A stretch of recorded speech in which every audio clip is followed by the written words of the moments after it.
Ricardo, bienvenido. Buenos días. Buenos días. ¿Qué tal todo? ¿Bien?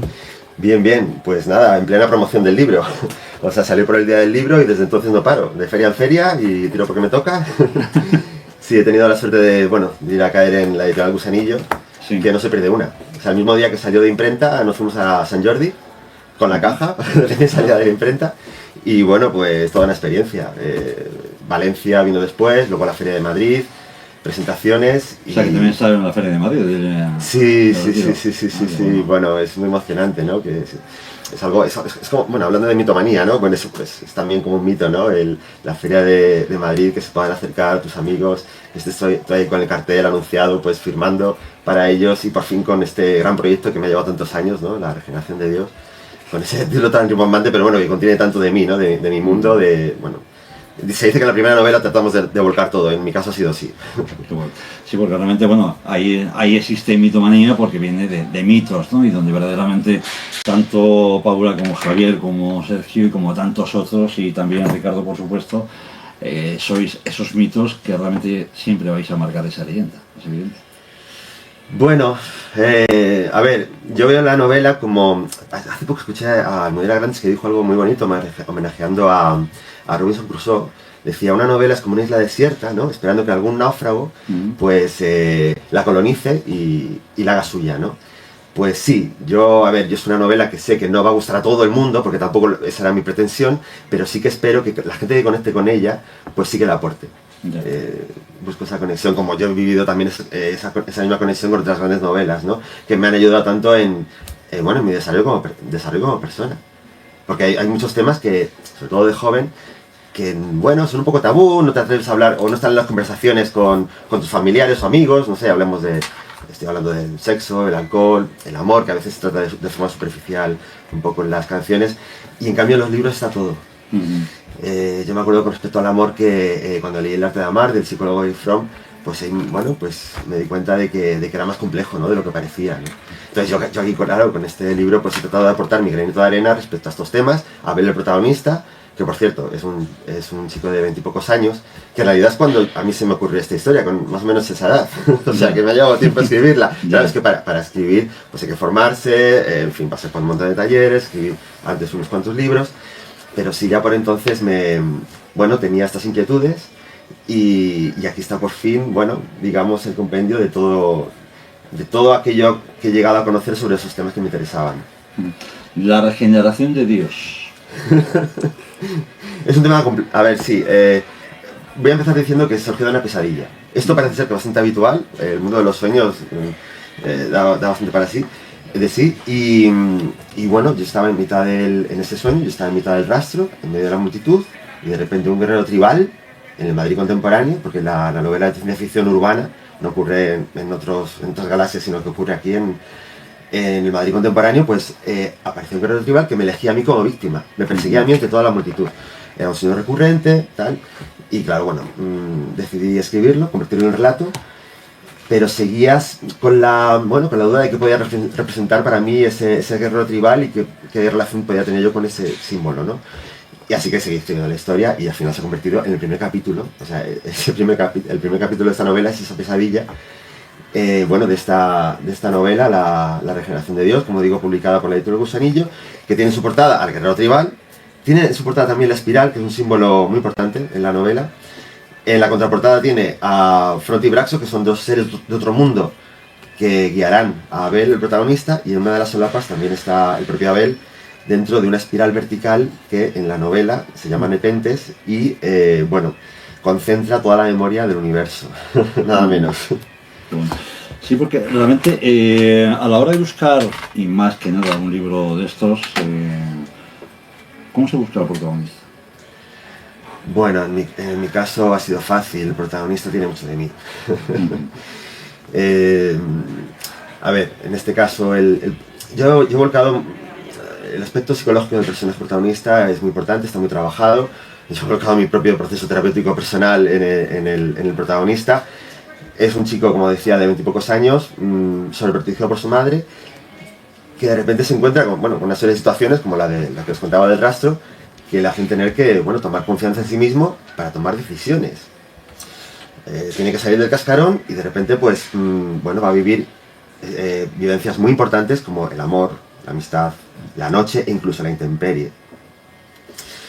De modo que, bueno, para mí era fácil elegir. Luego hay otros personajes, Sara, que es una pianista, que representa, bueno, ese amor, desde el punto de vista que yo tengo del amor, ¿no? Luego también está, bueno, el amigo, el guerrero tribal, hay un sin techo porque hay una experiencia que transita en la noche y en la intemperie. Entonces, bueno, y luego hay un trasfondo, digamos, filosófico. A mí lo que me gusta de la ciencia ficción, que siempre me ha gustado, es que es capaz de plasmar pensamientos muy profundos, pero siempre a través, o bueno, casi siempre a través de aventuras, y a mí esa mezcla de pensamiento y entretenimiento me encanta. Entonces, bueno, antes hablaba de la espiral. La espiral es un símbolo celta que simboliza esa interacción de todos los elementos de la naturaleza. Y es que yo tenía, aparte de ese inicio que os he contado antes, bueno, pues claro, ese inicio me dio pie a hacer esta historia de ciencia ficción, porque ya tenía en mente como un cosmos más interconectado, más de ideales panteístas, ¿no? Como un universo, un todo, un solo ser, en el que en la novela llamo Dios y del que todos formamos parte. Y eso lo representa muy bien la espiral, porque la espiral está tanto en el macrocosmos como en el microcosmos. Está en el movimiento de los planetas, que se mueven en espiral, está en la Vía Láctea, y también está en el microcosmos, como en las conchas, en la forma de algunos huesos, en el propio ADN, de modo que y por eso tiene sentido que haya dos seres de otro mundo que vengan aquí a la Tierra, porque claro, lo que pasa aquí, como estamos en un cosmos interconectado, les afecta a ellos y a su planeta. Claro. También hay otra simbología de la espiral, que encaja muy bien con la historia de la novela, que es el camino ascendente de la evolución. Porque claro, sabemos de dónde venimos, pero no sabemos qué vendrá después. En la contraportada, en la sinopsis, lanzo la pregunta, bueno, ¿a qué evolucionará el ser humano? ¿Qué vendrá después? ¿No? Y también planteo la siguiente pregunta, ¿y Dios en qué consiste y cómo ha ido mutando? Porque en mi idea de cosmos interconectado, pues claro, para que haya una regeneración del todo, tiene que haber también una evolución aquí en la Tierra como parte de sus partes, vamos. O sea, quiero decir, y como la Tierra es parte de ese todo, para que la regeneración del todo sea posible, también la evolución de la especie humana pues tiene que ser posible. Yo sé que es un tema un poco complejo, pero bueno, ya digo que lo voy desarrollando de una manera, bueno, con las propias vivencias de Abel, y por las propias vivencias de Abel y de la saga de asesinos que introduce la nada, que sería el antagonista del todo. Porque claro, la nada es algo que se ha ido creando a través de los desechos de las diferentes regeneraciones del todo y quiere bloquear la última regeneración del todo. Entonces, para hacerlo, introduce aquí unos bloqueadores que bloquean el desarrollo, la evolución de la especie humana para de esa manera bloquear esa regeneración de Dios o del todo o del universo, ¿no? Entero. Claro, entonces Abel tiene que averiguar primero qué tiene que ver con estos bloqueadores y en segundo lugar, dado el caso, cómo enfrentarse a ellos. A ello le ayudarán tanto Fronte, que representa la sabiduría, como Braxo, que representa la fuerza y que le enseñará artes marciales. Para las artes marciales me tuve que comentar, un amigo policía me dejó una enciclopedia de artes marciales y bueno, me la estudié entera, hay que darle verosimilitud a la historia. Y también una amiga astrónoma, Judith Palacios, me asesoró mucho sobre el origen de la vida en la Tierra, porque estos bloqueadores están desde el origen de la vida en la Tierra, y entonces me contó que el protagonismo que tuvieron los cometas en ese origen.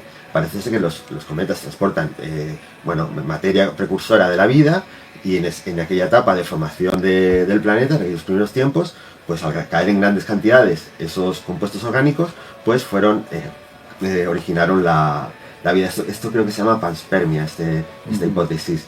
De modo que yo mismo he ido aprendiendo con la escritura de la novela, tanto a ese nivel psicológico del personaje, a ese nivel filosófico de ese cosmos diferente que planteo, y a ese nivel de aventuras que es necesario para que la lectura corra, ¿no? Y por las páginas.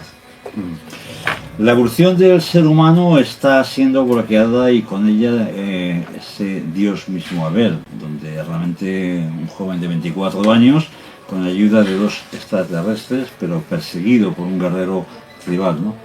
Sí. Donde quizás sea un final feliz. No hay que hacer spoilers, claro. Pero todo tiene... O sea, me costó encontrarle, digamos, la coherencia, pero al final creo que lo he conseguido. No voy a decir lo que representa el guerrero tribal, pero tiene un... Y ni lo que es Abel en realidad, que él mismo no lo sabe. Como muchas veces nosotros al crecer tampoco sabemos un poco cuál es nuestro destino o cuál es nuestro lugar en el mundo, él lo va encontrando a través de esta historia y bueno, y se va descubriendo quién es el guerrero, cuál es su relación con él y quién es él, el propio Abel, ¿no? En esta historia.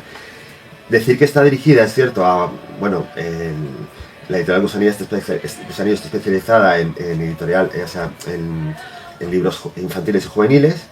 Este va un poquito más allá porque está dirigido al público New Adult, que es este término, bueno, traducible por nuevo adulto a partir de 16 años, pero que yo ampliaría hasta los 100 años, porque, a ver, es cierto que el personaje protagonista tiene 20 y pocos años, pero se desarrolla en los años 90, que es una década que yo conozco muy bien, que ya es más de mi generación, y que yo quise que fuera en esa década porque todavía no se había generalizado el uso de los teléfonos móviles y me venía muy bien para la historia que cualquier personaje pudiera de repente estar incomunicado y desaparecer, ¿no? De alguna manera. También hay muchos referentes, por supuesto, entonces, culturales. A ti que te gusta tanto la música, musicales, literarios, de películas, a lo largo de toda la novela. Los encabezados de los capítulos empiezan con citas literarias, que tienen que ver, por supuesto, con el contenido de ese capítulo.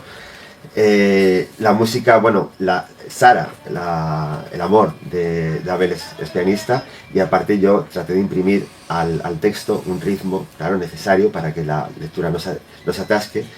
Y sí, hay también algo de musicalidad, o esa ha sido mi intención en el propio texto. ¿Y escrito para ti cuál es el más inspirado? ¿O cuál te puede inspirar más? Escritores. Pues a mí me va pasando con el transcurso de los años que cada vez me fijo más en la forma que en el fondo. Hay uno que me encanta, que es Luis Ferdinand Celine, Viaje al fin de la noche, es su libro más conocido, en el que es pura pasión lo que escribe, es pura energía, no sé, para mí es imposible no sé, que no te toque, ¿no? Ese tipo de lenguaje tan, a veces coloquial, a veces culto, pero sin ser sobrecargado, para mí es mi referente. Yo es como quiero escribir y como quiero que me lean, quiero hacer textos accesibles a todo el mundo.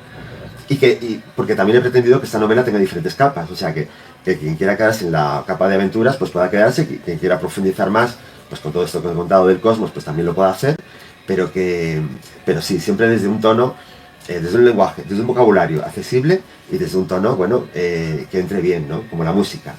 Claro.